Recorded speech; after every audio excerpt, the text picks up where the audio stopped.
Existe um país onde comprar um carro normal pode levar anos, só para conseguir a placa. Mas comprar um carro elétrico nesse mesmo lugar leva um dia. Sem espera, sem loteria, sem leilão, é só dirigir até em casa. E essa não é a parte mais estranha. Esse mesmo país nem sequer tentou competir na antiga indústria automobilística. Em vez disso, pulou essa etapa completamente e construiu algo novo do zero. Hoje, esse país produz mais carros elétricos do que o resto do mundo junto. Ele controla as baterias, controla as fábricas, controla até mesmo o software que roda nos carros vendidos no mundo todo. E agora, grandes montadoras da Alemanha, Japão e Estados Unidos estão lutando para acompanhar.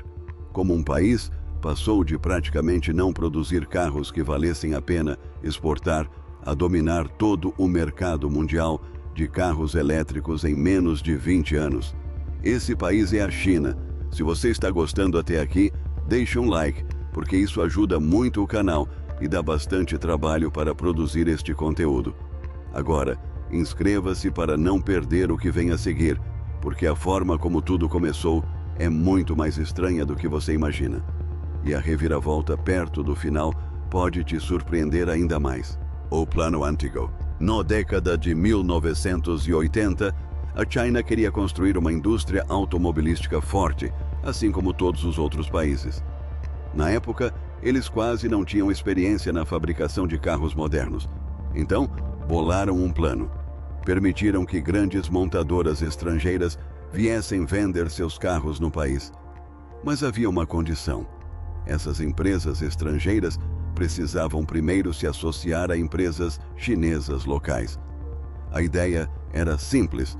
Trabalhadores locais aprenderiam como os carros eram construídos trabalhando lado a lado com especialistas de outros países.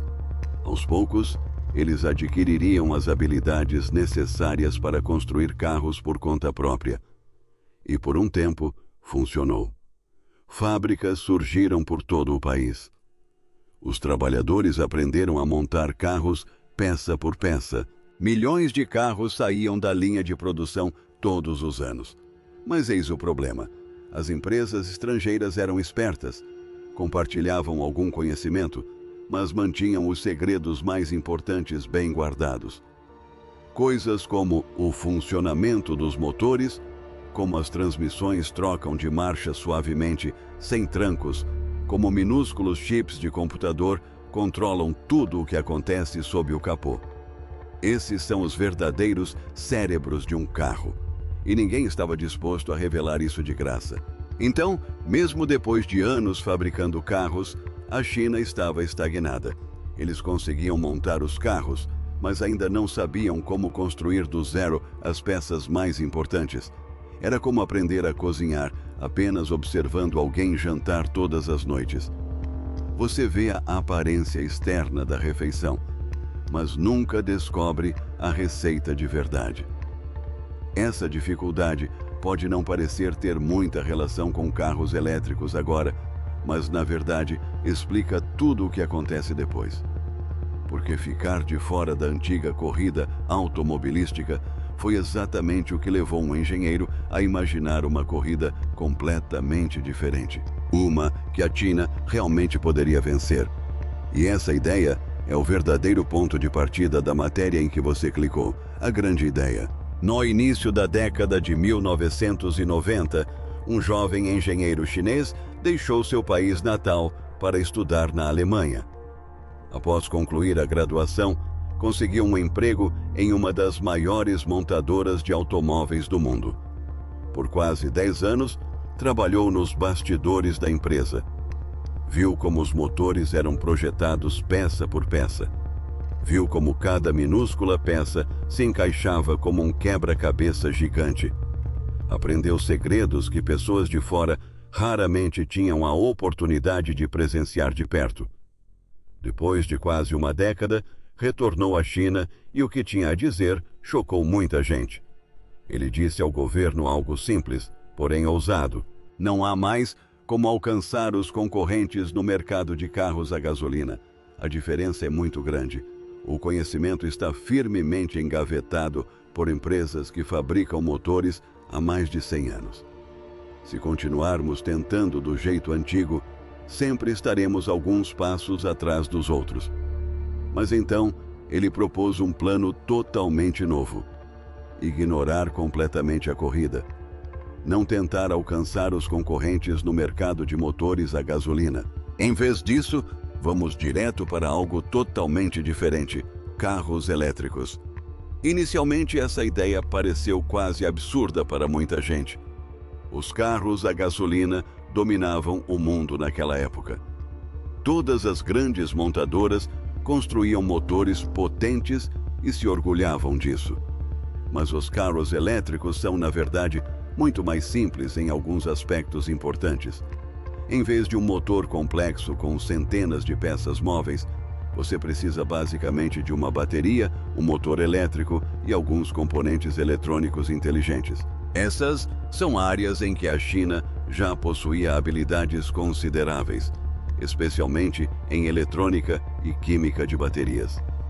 O governo ouviu atentamente e em 2001, tornou os carros elétricos uma prioridade nacional. Esse foi o verdadeiro ponto de virada de toda a história. Em vez de perseguir uma corrida que jamais poderiam vencer, decidiram construir uma corrida totalmente nova, na qual poderiam começar do zero, assim como todos os outros no planeta. Essa simples decisão é a semente de tudo o que se segue neste vídeo. Isso explica por que, anos depois, esse mesmo país acabaria dominando um setor que mal existia naquela época. Mas transformar uma boa ideia em uma indústria real e funcional exige muito mais do que uma simples decisão no papel. São necessários anos e anos de testes, desenvolvimento e erros até que as coisas comecem a dar certo. Aprenda fazendo. No início, o progresso foi dolorosamente lento. O governo investiu em programas de pesquisa. Testaram pequenos projetos piloto em algumas cidades. Então, em 2008, algo maior aconteceu. Durante as Olimpíadas daquele ano, 50 ônibus elétricos foram usados para transportar pessoas pela cidade-sede.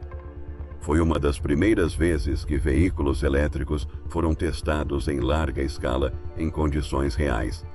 No ano seguinte, lançaram um teste ainda maior em todo o país. Chamava-se Programa 10 Cidades, 1000 Veículos. A ideia era simples: colocar 1000 veículos elétricos em cada uma das 10 principais cidades e observar o que aconteceria. Isso forneceu aos engenheiros uma grande quantidade de dados do mundo real. Como as baterias se comportam em temperaturas extremamente baixas? Com que frequência precisam ser recarregadas?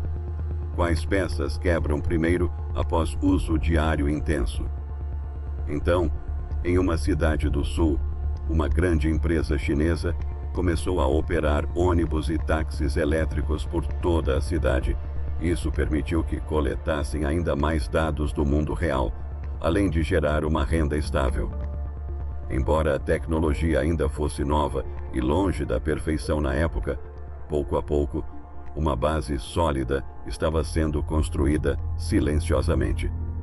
As baterias melhoravam a cada ano. Fornecedores surgiram por todo o país. Padrões foram criados para que diferentes empresas pudessem trabalhar bem juntas, em vez de entrarem em conflito.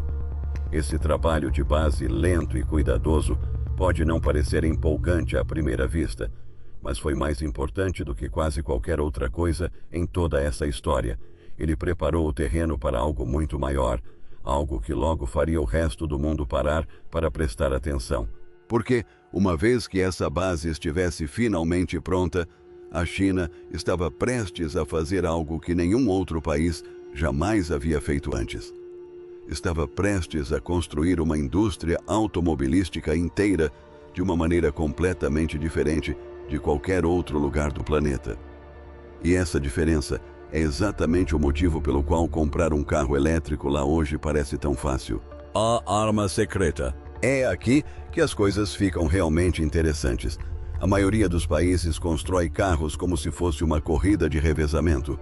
Um país projeta o carro, outro país fabrica as peças, um terceiro país fabrica as baterias. Depois, tudo é transportado através dos oceanos e finalmente montado em um único local. Cada etapa depende de navios, aviões e longos e frustrantes tempos de espera entre cada fase. Mas a China fez algo totalmente diferente com suas fábricas de carros elétricos. Em certas cidades, eles construíram fábricas de baterias bem ao lado dos fornecedores de peças. Esses fornecedores ficavam a poucos passos das fábricas de montagem de automóveis. Os engenheiros trabalhavam ao lado das linhas de produção, em vez de ficarem sentados em algum escritório distante. Imagine um projeto em grupo onde todos moram na mesma rua, em vez de estarem espalhados por diferentes países. Se algo quebra ou precisa de conserto, não se espera semanas por uma remessa. Basta ir até a rua, resolver o problema e manter a linha de produção funcionando. Isso transformou a antiga e lenta corrida de revezamento em um ciclo contínuo de melhoria rápida e constante. Essa configuração permitiu que as coisas avançassem incrivelmente rápido em comparação com qualquer outro lugar. Novas ideias podiam ser testadas e corrigidas em questão de dias, em vez de se arrastarem por meses. E no início da década de 2010, a China não tinha mais apenas uma ideia para carros elétricos vagando no papel. Eles haviam construído a estrutura de um sistema totalmente funcional, pronto para entrar em ação no momento em que houvesse demanda suficiente. Esse detalhe é um dos principais motivos pelos quais tudo o que acontece a seguir se desenrola tão rapidamente. Porque, quando a demanda por carros elétricos finalmente explodiu em todo o país, todo o sistema já estava lá, totalmente construído e pronto para entrar em ação junto com ela. Tudo aconteceu de uma vez. Em 2014 e 2015, algo incrível aconteceu quase da noite para o dia. Mais de 20 novas empresas de carros elétricos surgiram em apenas 2 anos. Algumas dessas empresas se tornariam gigantescas e renomadas no mundo todo. Normalmente, começar uma empresa automobilística do zero leva muitos anos de construção lenta e árdua. Mas essas novas empresas não precisaram começar do zero. As fábricas já estavam construídas. Os fornecedores já estavam estabelecidos. Os fabricantes de baterias já estavam operando a todo vapor. Tudo o que essas novas empresas precisavam fazer era entrar em ação e construir sobre o que já existia. Graças a essa vantagem inicial, os carros elétricos começaram a ser produzidos incrivelmente rápido. Estações de carregamento surgiram por todas as principais cidades quase da noite para o dia, como cogumelos depois da chuva. Para as pessoas comuns, que circulavam pelas ruas, a mudança não pareceu nada lenta e gradual. Parecia uma explosão repentina, e o governo não ficou de braços cruzados assistindo a tudo isso acontecer.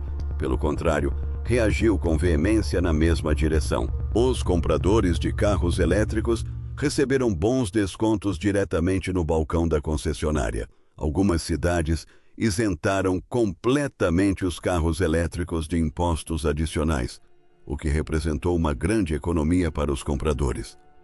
Certas áreas chegaram a oferecer vagas de estacionamento gratuitas exclusivamente para quem dirigia um carro elétrico. A partir de 2015, novos edifícios públicos passaram a ser obrigados a incluir pontos de carregamento em pelo menos 10% do total de suas vagas de estacionamento.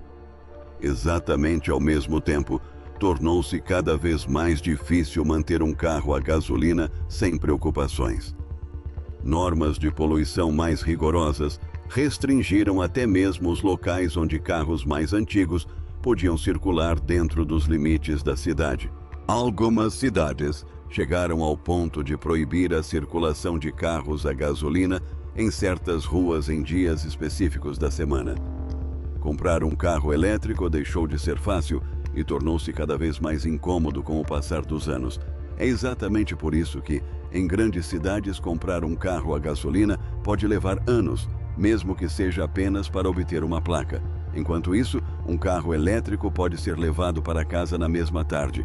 Concordo plenamente. O sistema, as fábricas, os fornecedores e as normas governamentais, tudo se move na mesma direção, exatamente ao mesmo tempo.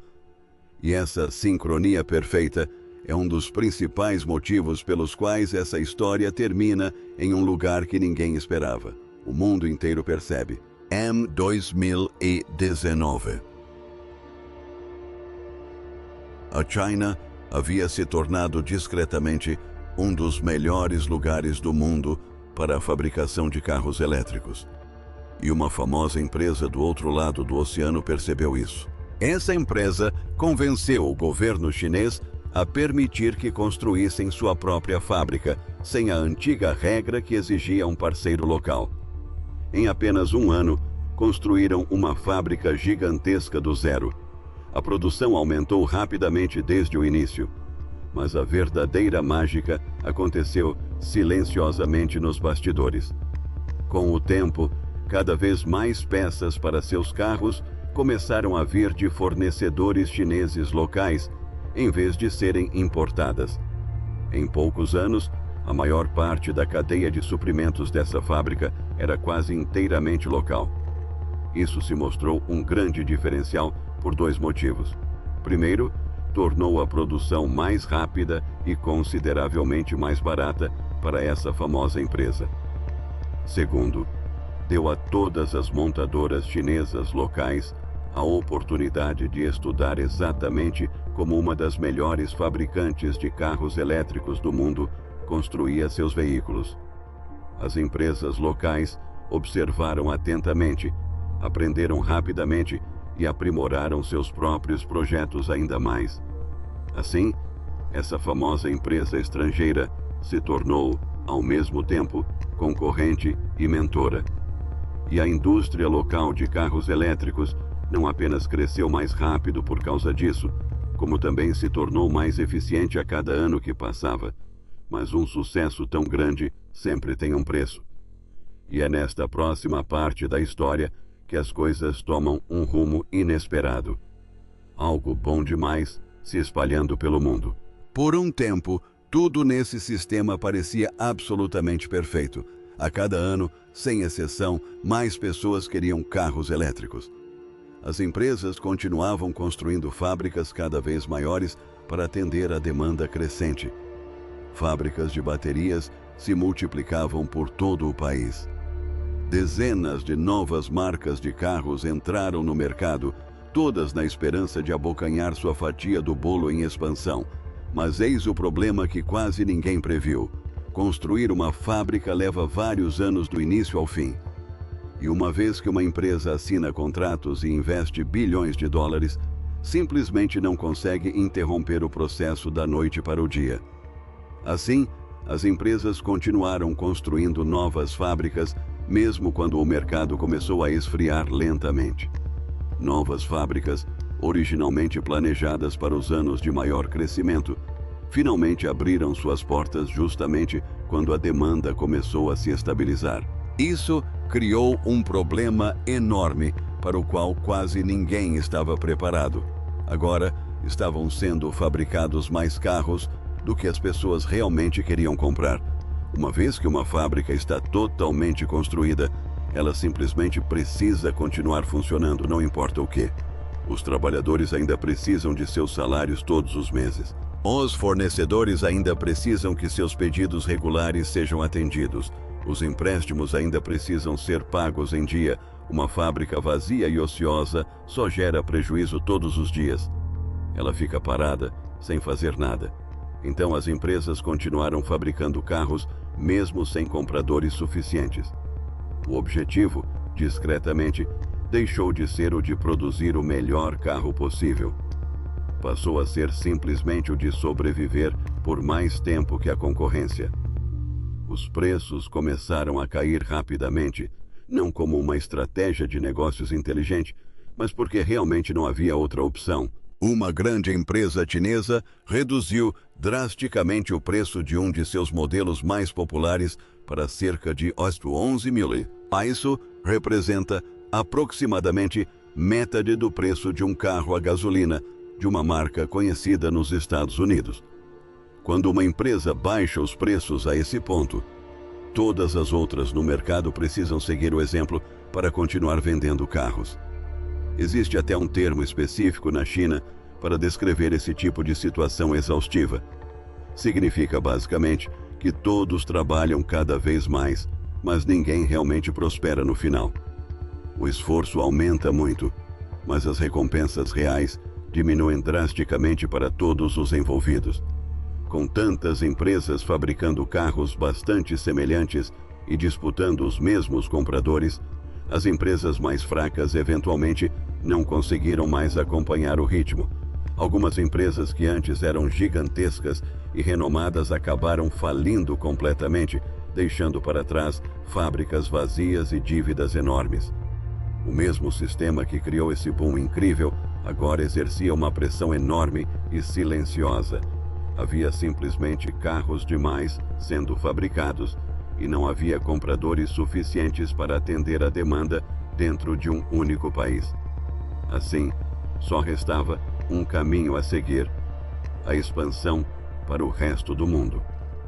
Quando as fábricas passaram a produzir muito mais carros do que o mercado local conseguia absorver, as empresas não tiveram outra escolha a não ser buscar novos clientes em outros lugares.